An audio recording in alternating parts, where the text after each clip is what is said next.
نحمده ونصلي على رسوله الكريم اما بعد. دا زموږ دریم درس ته په مسله 2 رکعت نفل کولو کې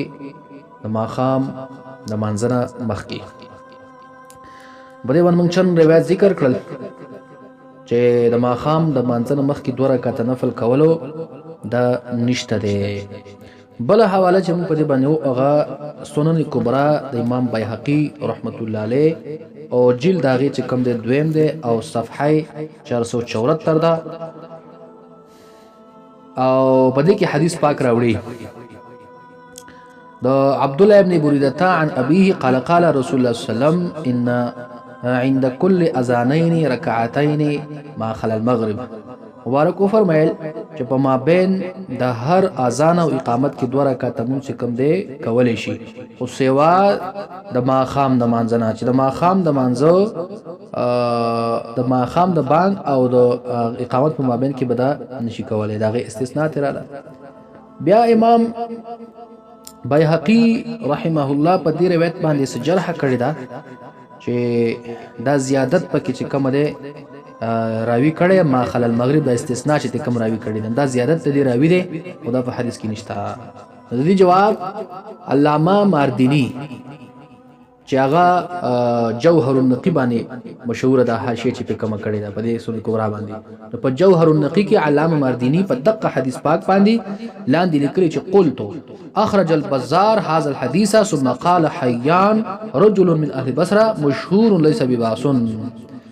او بیا و چې دا حیان مخکې موږ دا زلیفه حواله باندې پیش کړی وکنه چې دا حیان روایت کړی دی د بوریده نه او دا حیان چې کوم دی د اهل بصره ولده او دا مشهور انسان دی په د باندې سباق نشته. وقال فيه ابو حاتم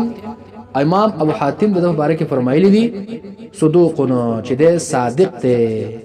وذكر ابن حبان في السقاط او ابن حبان چې کوم دا په سقاطو کې ذکر کړي من اتباع التابعين چې دا تبع تابعین نه دي. واخرج الحاکم في ابواب الزنا او دا غره امام حاکم تم چې کوم د حدیث را نقل کړي په ابواب الزنا کې او بیا ویل چې وصحح اسناده دا حسن اسناد د صحیح دی.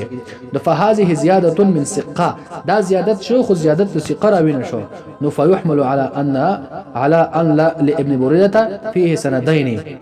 دا په دې باندې حمل شي چې ابن بریده د پاره په دې کې 2 سند دي. لہذا دای تعدیل شو د هغه روایتو چې کوم په امام بیهقی جرح کړي وا د امام بیهقی د جرح جواب علامه مردینی وکړو او دغه رنګي په نسب الرای کې هم دغه جواب مخکې مونږه هغه کړو. بل روایتو په سنن کبرا د بیهقی او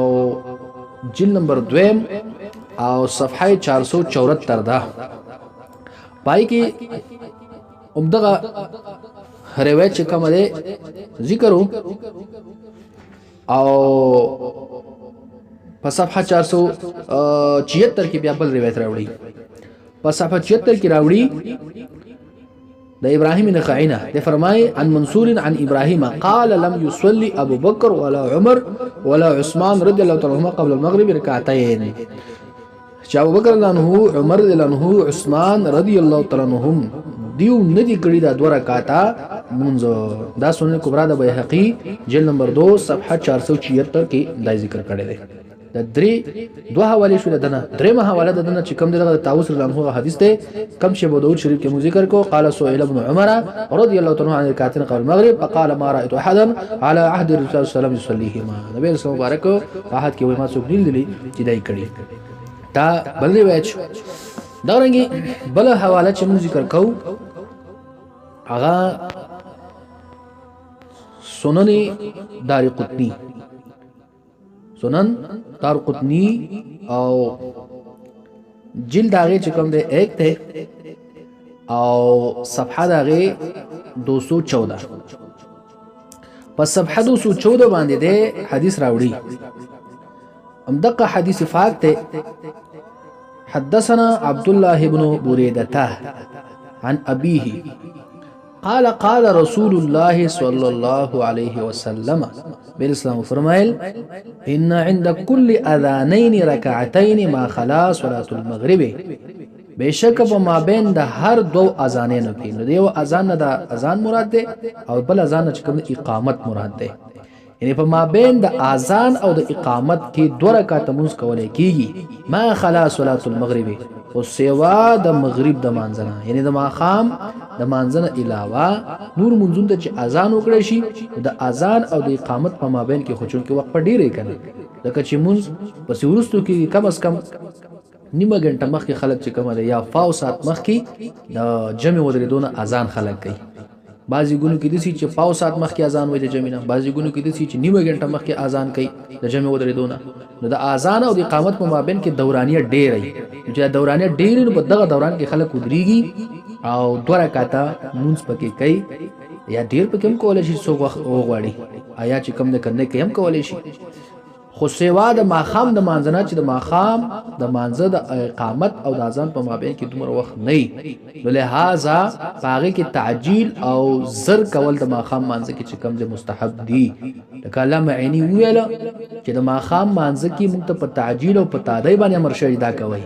تادی معنی دا نه چې رکعاتونه زر زر کوي تادی معنی دا ده چې دا مونږ به متصل کول شي ماخام په بانګ پسې هغه قدر به کسب کول شي دومره فاصله پر وستل شي کلمه مولف فرمای چې درې آیاتونه پکې لند لوستل کیږي یا پکې څو قدمونه غستل کیږي دومره فاصله را وستل په مابین د اذان د ماخام د اذان او د اقامت کې را وستل په کار دي نور اخوت تاخير بنشي کوله امام عینی ویل چې په دې سره تاخير راځي او تاخير خو مکروه دی نو لہذا د دوه رکعت نفل کول چې کوم دا سبب د تاخير د دم سره چې کوم دی مکروه شو او بیا په دغه صفحه باندې بل روایت راوړي چې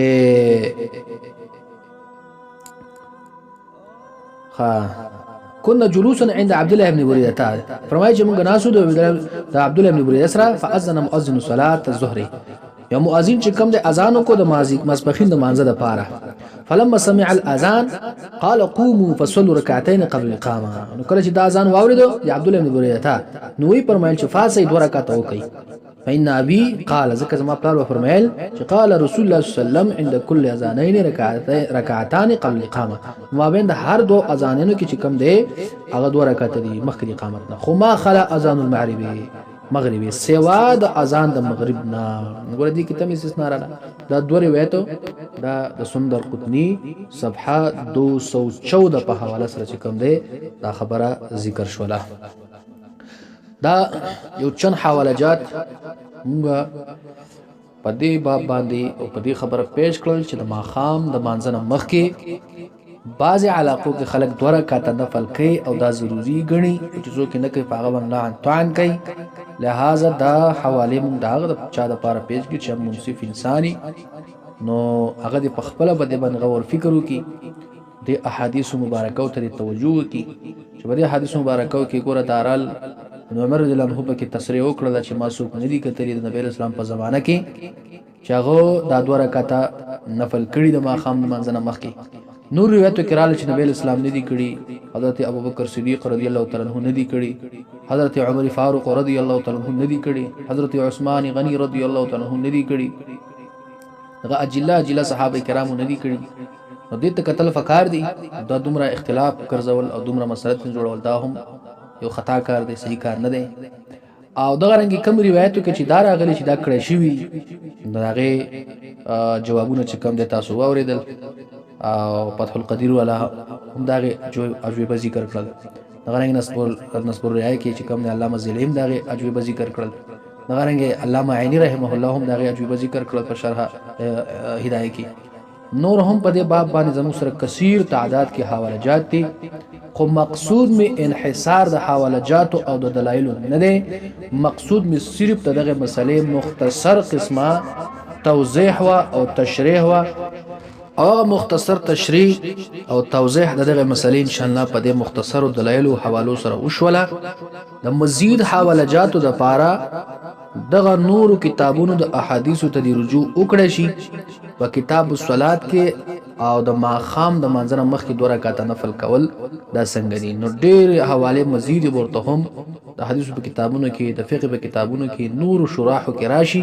مزید حوالو د پاره چې کم دی د غلار دی اختیار کړی شي کتاب الصلات پای کې د رکعتین قبل صلاه المغرب د وکته شي پای کې نور مزید حوالجات هغه چې کم دی دلایل هم موجود دي او په دشتو سره اکتفا کو یو منصف انسان د فارهم دا کافی کیږي او د ټولو شک او شبهه هغه ازاله په دې سره چې کوم دی هغه کېدای شي. الله تعالی دې عالم د اصلاح ذریعہ وګرځي.